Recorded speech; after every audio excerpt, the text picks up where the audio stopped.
Do you want to know the darkest chapter? The story of Africa continues. Episode 6, The Middle Passage. When the outsiders turned human beings into cargo, the world entered an age of horror. The transatlantic slave trade tore millions from the heart of Africa. Captured in raids or sold through betrayal, men, women, and children were forced to march for days, chained together, beaten, and starved until they reached the coast.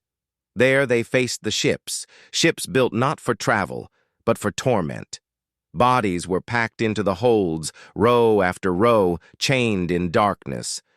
There was no space to move, no space to breathe. The air was thick with suffering. The Middle Passage had begun. Across the Atlantic, weeks turned to months.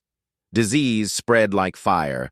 Coughs, fevers, and infections killed thousands before they ever saw land. Some chose death over chains, leaping into the sea rather than live as slaves. Others sang in whispers, prayers of survival, voices rising even in the belly of the ship. It was resilience in its purest form, the will to live, even when the world denied them humanity. By the time the ships reached the Americas, only fragments of the people who had boarded remained. Yet even those fragments carried Africa with them, its rhythms, its stories, its memory. In the Caribbean, in Brazil, in North America, African blood and culture reshaped entire nations. New languages, new music, new spirit, all born from Africa's endurance.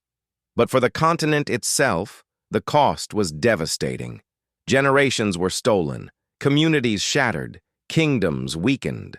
The wealth of Africa flowed outward while its pain deepened inward. This was not just trade, it was theft, it was violence, it was genocide on the ocean.